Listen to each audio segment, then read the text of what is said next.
Shalom, jumpa lagi dengan saya Linda di channel saya kesaksian tentang Tuhan Yesus. Pertama-tama saya ucapkan banyak terima kasih saudara sudah nge-like dan subscribe video saya, sudah bantu share video-video saya. Kiranya video-video saya bisa menjadi berkat buat saudara secara pribadi juga bagi orang lain.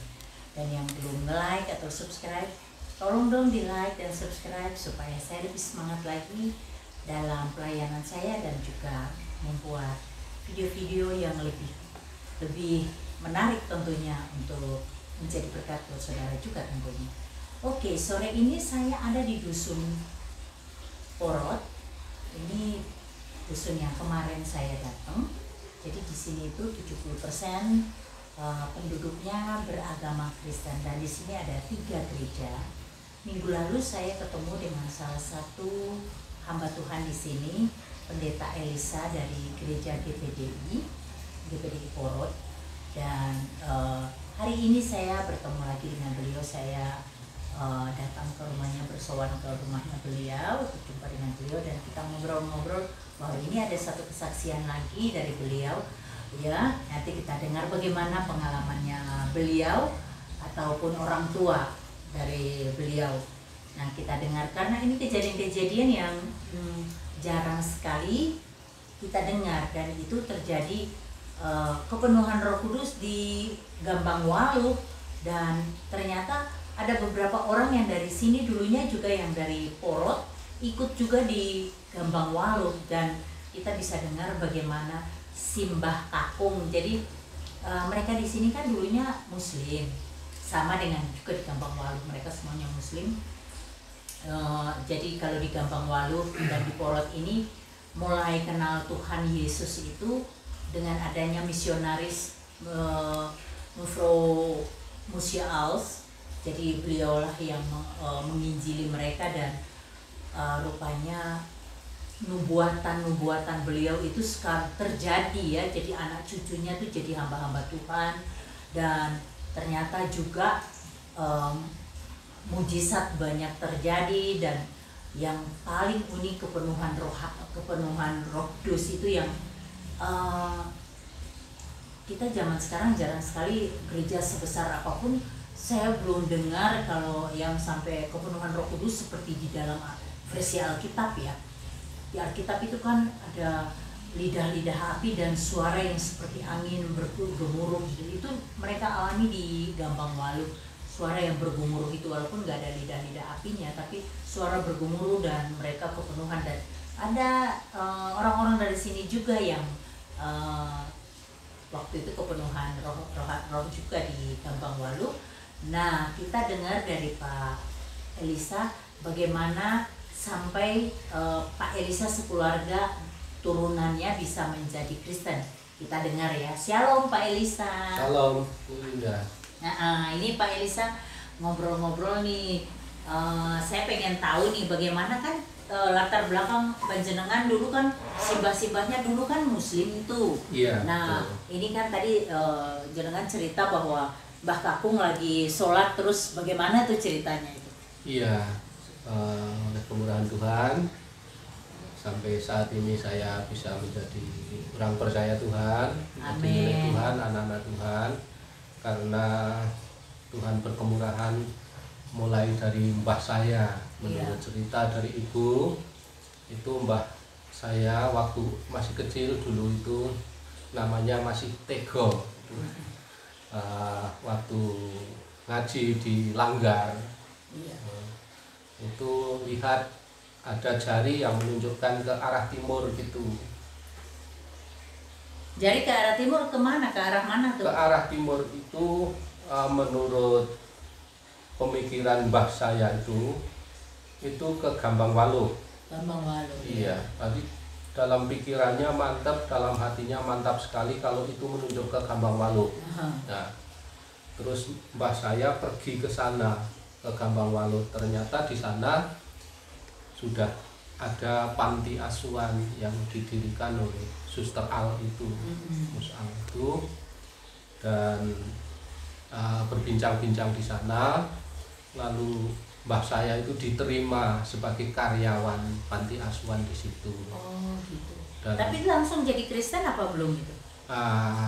Diinjili di sana, terima Tuhan, lalu bergabung melayani di sana. Oh gitu. Terus menjadi orang kepercayaan Suster Al untuk turut melayani di sana, melayani panti asuhan, dan juga dari sana Suster Al itu memberikan perhatian yang luar biasa sehingga mbah saya itu dicukupi oleh Tuhan.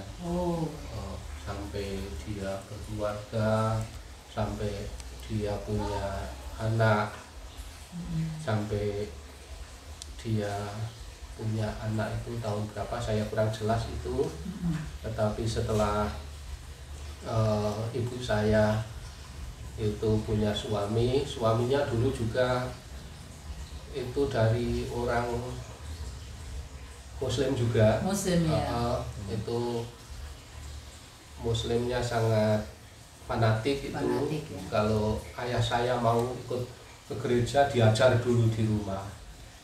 Ini karena ayah saya sebelum jadi suami ibu saya itu kan istilahnya diakui sebagai keluarga di tempat simbah saya ini juga. Iya. Bekerja ikut simbah ini.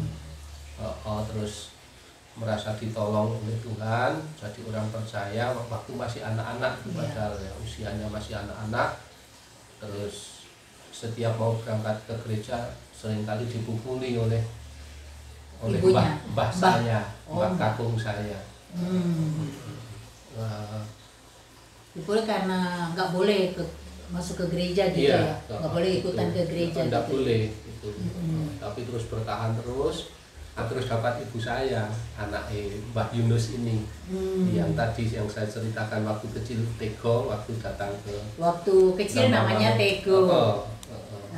Terus setelah kepenuhan setelah ikut ini Suster Al, Suster Al. Itu terus dikasih nama Yunus. Diganti jadi namanya orang Kristen ya. dikasih nama Yunus. Terus diangkat jadi karyawan di panti asuhan di Kambangwalu gitu. Ya tadi yang panjenengan cerita yang Bu Hagar ini bagaimana nih? Nah ini itu terjadi waktu ada pekerjaan Roh Kudus yang terjadi di Kambangwalu juga. Iya. Katanya itu tahun 1969. Oh sudah 69 ya? Iya. Itu terjadi itu 69 atau 66. Itu pas meletusnya 66 ya, mungkin 65 sampai 69 itu. Nah itu terjadi hal-hal yang luar biasa karena orang-orang yang percaya di Kambangwalu itu merasa pekerjaan Allah yang hebat, dahsyat sekali, sehingga apa yang di luar kemampuan manusia bisa dikerjakan dengan kekuatan kuasa Roh Kudus itu. Amin. Ya. Salah satunya masih sugeng atau hidup sekarang. Rumahnya di bawah sana, dia mantan gembala GSCA Gereja Sedang Jemaat Allah ini, John Borot pernah bercerita waktu ada gerakan Roh Kudus itu, waktu di tempat duduk di rumah siapa itu kaki bergetar begini, terasa bergetar, itu Roh bekerja menunjukkan bahwa di situ ada kuasa kegelapan di bawahnya, dipendam di tanah itu. Dan harus dibongkar. Ternyata sungguh setelah dibongkar itu ada jimat di situ yang harus diambil lalu dibakar dan sebagainya, dibuang pokoknya. Terus tadi jenengan bilang ada ditemukan juga keris-keris itu gimana? Iya, di sini dekat sini depannya rumah simbah itu memang ada. Itu ketemu juga ketemu keris, ditemukan keris di situ. Yang sebetulnya memang menjadi andalan orang-orang dulu. Kalau orang Jawa itu kan sering itu menyimpan keris, itu ada kuasanya untuk menolong ini, melindungi ini dan sebagainya, kuasanya seperti itu dipercaya. Tapi setelah Roh bekerja itu keris diambil cuma digulung pakai tangan gini. Kayak kertas gitu ya Pak? Itu. Wow. Terus dibakar gitu. Saya dengar kesaksian seperti itu. Wah, luar biasa ya. Keris yang dari logam biasanya keras Ya, kayak keras, begitu, patah kalau digulung, tapi ini kok bisa digulung jadi Iya, lembut iya. seperti kertas, digulung Iya. dan terus dibakar. Iya. Wow, dahsyat sekali pekerjaan Roh Kudus. Saya terkagum-kagum banget dengan kejadian-kejadian masyarakat dua dusun ini yang wow, luar biasa saudara, karena kita di zaman sekarang itu tidak mengalami apa yang mereka alami. Itu kepenuhannya tuh luar biasa loh, keren banget. Wah, aku sampai rasanya, aduh Tuhan, aku yuk kok pengen kayak begitu, aku pengen juga kayak begitu. Wow, luar biasa mereka alami, dan itu sampai sekarang mereka turun temurunnya sudah 3 generasi. Itu semua jadi hamba Tuhan dan jadi penginjil semua di dusun-dusun yang di sekitar sini. Luar biasa Sudah banget. 4 generasi. Sudah 4 generasi. Anak saya malah sudah dipakai menjadi gembala jemaat, melayani di daerah Salatiga sana. Jadi 4 generasi ya Pak? Sudah 4 generasi, saya 3. Anak saya sudah jadi gembala jemaat juga. Wow, jadi 4 generasi ya Pak, luar Iya. biasa. Pekerjaan Roh Kudus itu kalau usaha manusia tentunya tidak mungkin begitu ya Pak. Iya. Luar biasa banget. Dan ceritanya mereka tuh membuat saya lebih lebih iman percaya saya tuh lebih kuat gitu, yang wow, Tuhan itu luar biasa ya. Betul. Kalau Tuhan mau melakukan apa saja tuh semudah itu gitu. Iya. Tuhan mau memberi apapun itu semudah itu. Iya. Luar biasa banget yang saya rasakan. Saya dengar mereka cerita aja yang saya terkagum-kagum.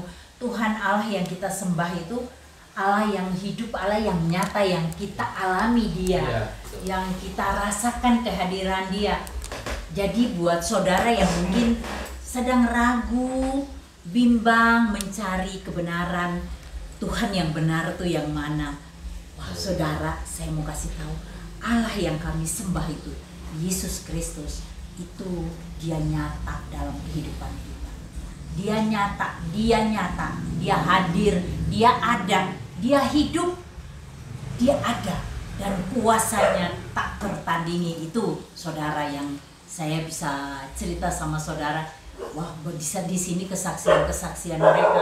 Orang sakit, lumpuh 6 tahun, didoakan, berdiri langsung berjalan. Orang sakit-sakit apapun juga, itu cukup didoakan mereka, dan saat itu juga mujizat terjadi, sembuh. Wah, luar biasa penginjilan di lereng-lereng gunung ini, yang hamba-hamba Tuhan yang dipakai Tuhan luar biasa, dan mempertahankan iman percaya mereka turun-temurun. Sudah sampai 4 generasi. Luar biasa loh saudara.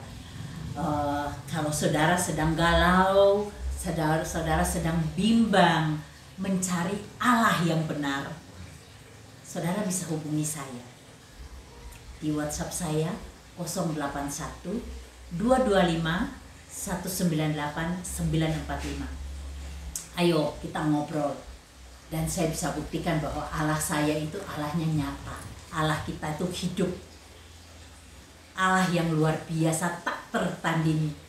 Saya dulu, kalau tadi kan penjaringan bilang simbah kakung pas sholat, terus tiba-tiba ada tangan yang mengarah menunjuk ke arah timur ya. Ternyata arahnya adalah ke Gambang Walu. Kenapa ada tangan yang mengarah ke Gambang Walu? Karena di Gambang Walu sudah terjadi pemulihan di Gambang Walu, dan orang-orang di kampung di dusun Gambang Walu itu sudah menerima Tuhan Yesus sebagai Tuhan dan Juru Selamat mereka.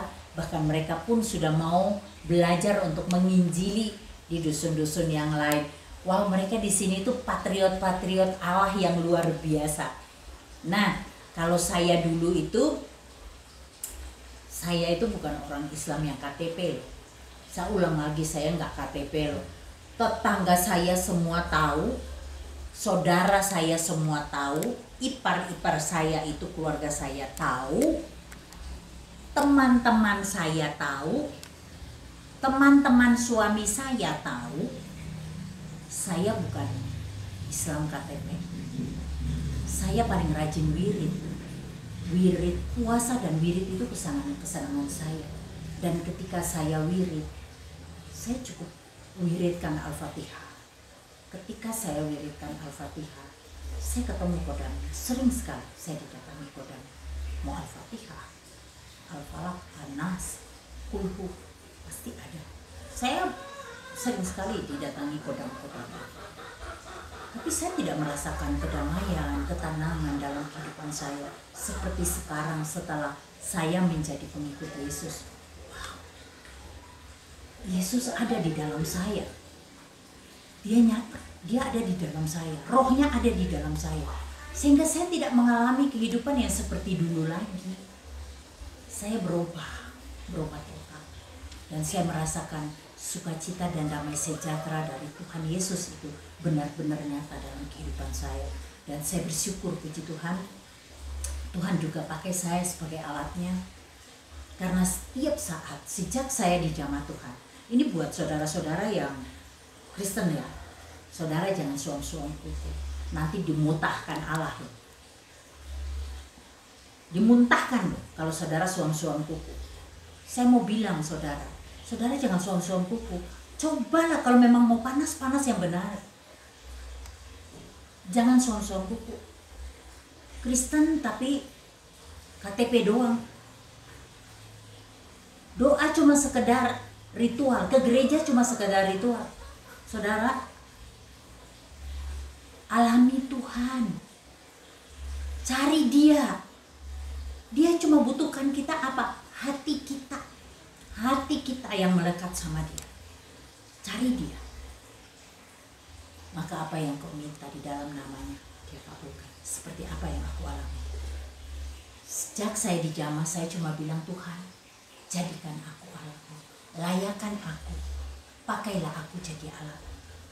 Saya tidak nyangka Tuhan bawa saya sejauh ini ketika saya berdoa. Orang sakit kanker pun saya layani doa, puji Tuhan, disembuhkan. Orang bermasalah berat, ketika saya doakan, mereka merasa terlepas dari beban hidupnya.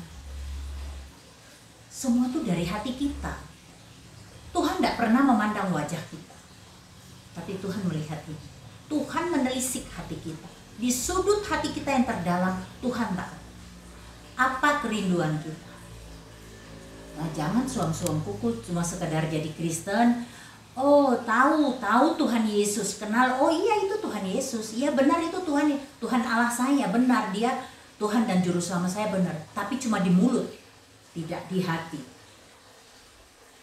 Sudah saatnya saudara cari Tuhan, lebih dekat lagi dengan Tuhan. Oke saudara, saya akhiri kunjungan saya di rumah hamba Tuhan Pak Elisa. Terima kasih banyak Pak Elisa sudah terima kami di sini. Terima kasih, sampai jumpa di minggu depan. Karena minggu depan ada yang baptis. Ya, terima kasih banget. Tuhan Yesus memberkati.